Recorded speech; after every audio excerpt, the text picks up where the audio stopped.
Baik, langsung ke pertanyaan. Yang pertama terkait dengan pakaian untuk sholat. Ada di antara teman kita yang biasanya merokok. Biasanya puntung rokoknya itu kan kadang jatuh ke celananya, jadi sampai berlubang celana atau sarungnya itu.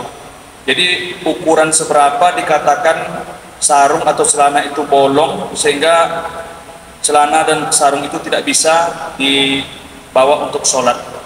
Kadang lah berlubang segodang kelingkiang atau ibu jai, apakah sah untuk sholat atau tidak? Ini pakaian bolong ini berhubungan dengan masalah menutup aurat.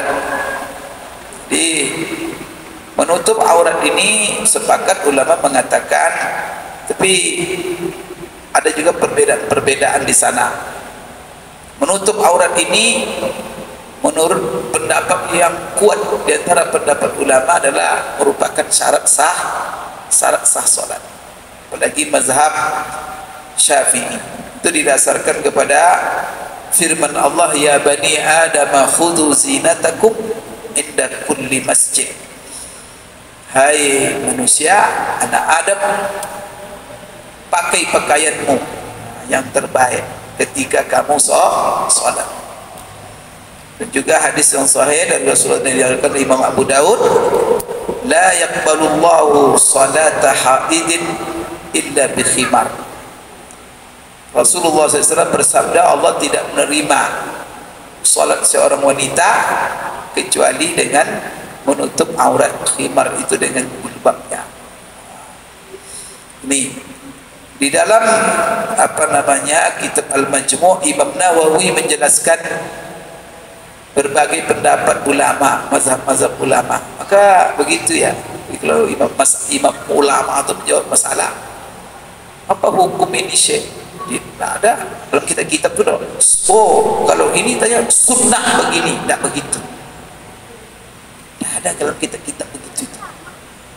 Kecuali ada manhaj orang sekarang. Sunnah begini. Ada dalam kitab juga begitu. Masalah ajma'al ulama kalau ini masalahnya sepakat.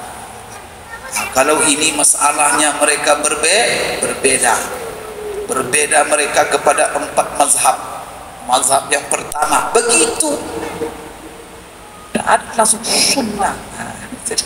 Itu membuat metode sendiri dari baik. Jadi apa kata Imam Nawawi dalam menjelaskan hukum menutup aurat? Dia bilang di mazahibil ulama bisitr aurat bis shalah qad zakarna annahu syartun indana. Maksudnya menurut Syafi'iyah itu syarat sah, berarti tidak sah salat tanpa menutup aurat. Ini begitu juga ini pendapat Imam Daud Az-Zahiri. Imam Abu Hanifah mengatakan, ini ya mazhab ulama, in zahara rubu'ul udwi sahhat salatu. Kalau seandainya tertutup 2/3, nampak 1/4, gitu kan, jadi dibagi 4 oleh Imam Abu Hanifah. Jadi dibagi 4 aurat itu. Kalau 3/4 tertutup, 1/4 terbuka, maka 1/4 itu masih ditoleran. Kalau mazhab kamu Hanafi berarti tidak ada masalah. Kalau lubang sedikit, kalau Syafi'i ketat. Kalau Hanafi ukurannya berapa? Rubuh.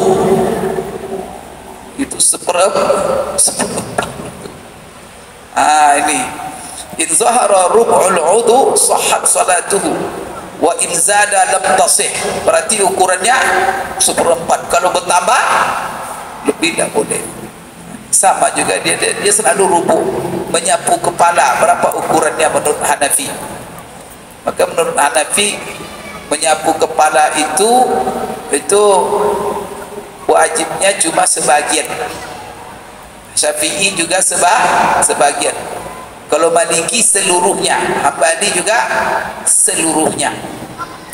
Jadi kalau menurut Hambali, belajar Bapak di Madinah sana, fikihnya fikih Hambali. Begini-begini itu tak sah wudu Bapak itu. Gini-gini. Itu Bapak bawa solat, tak sah solat Bapak. Menurut Hamba, menurut Syafi'i, sah. Wah, itu gimana? Betul berantem. Ya sudah, pakai mazhab-mazhab sendiri.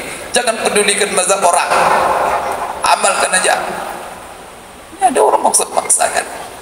Nah, kalau Maliki itu seluruhnya, tapi seluruhnya itu 2 kali disapu dari depan ke belakang, dari belakang ke depan. Itu paling ketat menyapu kepala. Kalau Hambali seluruhnya, tapi cukup dari depan belakang saja. Itu kata Hambali. Syafi'i Hanafi sebagian. Berapa ukurannya? Minimal rubuh. Rubuh itu seperempat. Jadi banyak istihadnya. Jadi kalau ada di tesis di sejuta judulnya itu pendapat Hanafi dalam masalah rubuh. Itu masalah itu menarik, itu dicari. Kenapa dia mengambil selalu seperempat? Saya belum lihat tesis kalau ada mahasiswa itu bagus juga menjadi bahan penelitian. Akal Syafi'i dia sebagian, tapi aqal ma yaqa ismul mashi. Apabila sudah bisa disebut menyapu, selesailah itu. Walaupun sekarang aqal ma yaqa alaihi ismul mashi berapa? Ada mengatakan baru disebut menyapu kalau yang kena 3 helai rambut. Ada yang mengatakan 1 helai pun cukup. Jadi kalau Bapak selesai itu. Nampak oleh Hanafi, Maliki ditempelin. Ini udah main-main. Tapi begitulah istihad Imam Syafi'i. Gimana lagi? Disalahkan. Jangan disalahkan. Jadi kembali kita Imam Abu Hanifah rubuh katanya. Wa in zahara min as-sawataini qadra dirhamin batalat salatuhu wa in kana aqall lam tabtul. Jadi Imam Abu Hanifah membedakan aurat itu, dengarkan ya, antara anggota biasa dengan kemaluan.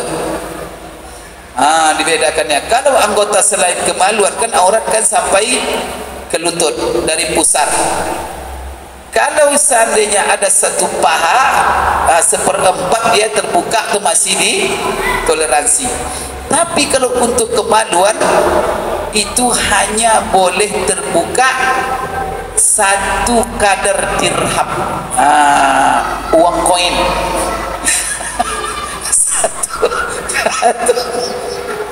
Susah juga kemaluan. Ini kan lucu juga pendapat. Tapi kita baca dalam kitab fikihnya, harus kita baca.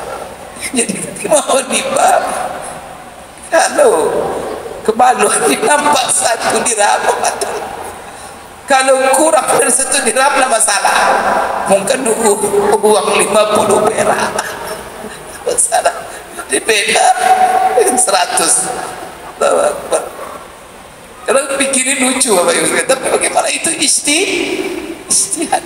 Bagaimana kita lagi? Kemudian kalau kita lihat istihad yang lain, wa in kana aqall lam taqtul katanya. Jadi 1 dirham koin. Kalau itu terbuka auratnya, kemaluannya, batal salat. Abu Yusuf sebagai muridnya, dia mengatakan in zahara nisful udwi sahhat salatuhu. Ini lebih apa lagi? Separuh katanya kalau anggota. Wa in zada lam tasih. Sedangkan sebagian ulama Malikiyah mengatakan sitrul aurah wajib wa laysa bisyart. Menutup aurat itu cuma wajib, tidak syarat sah. Jadi kalau dia sholat buka auratnya sah sholatnya, tapi dia berdosa, itu aja, karena dia bukan sholat sah. Nah, ini menurut pula sebagian ulama Malikiyah. Kemudian fa in shalla makshufal aura sahhat salatuhu. Kalau dia sholat dalam kondisi aurat terbuka, kata sebagian ulama Malikiyah, sah sholatnya. Ini Imam Nawawi menukil ini. Saya membacakan penjelasan Imam Nawawi tentang mazhab-mazhab ulama di dalam masalah menutup aurat. Ada itu dalam bukunya Majmu'. Itu kata beliau, dia menukil dari ulama Malikiyah. Sawa'un ta'ammada aw saha, sekalipun dia sengaja atau lupa. Sedangkan aksarul Malikiyah, kebanyakan ulama Malikiyah mengatakan as-sitratu atau as-sitru syartun ma'az zikri wal qudrati 'alaiha. Menutup aurat itu hukumnya syarat sah kalau dia ingat, kemudian dia mampu. Fa in ajaza aw nasiya sitr sahhat salatuhu. Tapi kalau dia tidak mampu menutup aurat, tak ada pakaian, atau dia lupa, sahhat salatuhu, maka salatnya sah. Itu hadza huwa sahih indahum. Wa qala Ahmad, Imam Ahmad apa pula pendapatnya? Begitu cara ulama menjelaskan masalah. Bukan sunnah-sunnah dan begitu dijelaskan. Maka kalau mau apa, ikuti ulama. Ini kadang tidak perlu ulama katanya. Masya Allah. Bapak Ibu sekalian, wa qala Ahmad in dhahara syai'un yasir sahhat salatuhu. Kalau yang nampak itu cuma sedikit, sahhat salatuhu, sah salatnya. Itu. Kemudian sawa'un al-aura al-mukhaffafa wal mughallaza. Sekalipun yang nampak itu aurat yang mukhaffafa atau aurat yang mughallaza. Jadi kalau Imam Abu Hanifah tadi sawatain katanya, kemaluan, maka yang mughallaza itu aurat yang berat.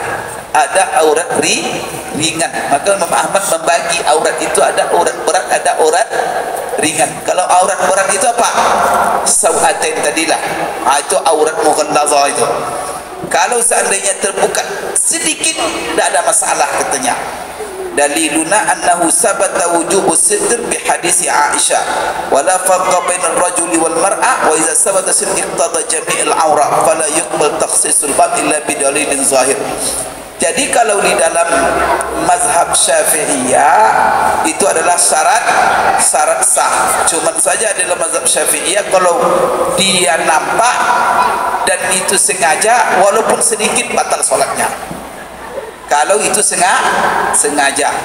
Kalau seandainya tidak sengaja dan itu cuma sedikit dalam aurat, dalam uruf, maka itu tidak ada masalah. Dan itu sedikit banyak itu kembali kepada uruf. Wallahu a'lam bishawab. Lagi kan ada kan? Sampai situ insyaallah kita jelaskan lebih rinci lagi masalah aurat di dalam salat. Bagaimana pandangan para ulama.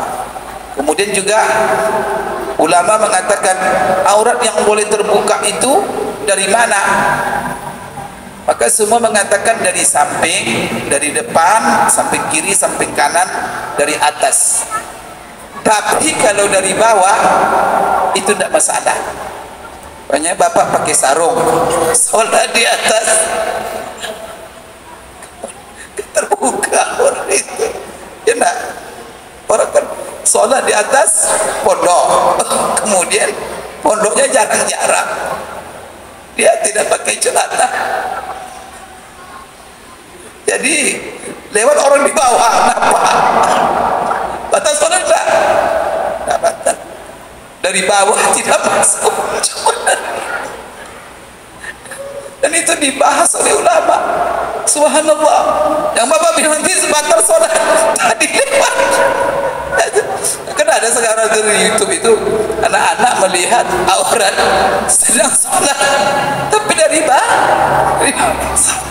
Allah alam bisawab. Insyaallah kita sambung masalah ini Bapak Ibu sekalian. Aku qouli hadza wa astaghfirullah li wa lakum. Subhanakallahumma rabbana wa bihamdik asyhadu an la ilaha illa anta astaghfiruka wa atubu ilaik. Assalamualaikum warahmatullahi wabarakatuh.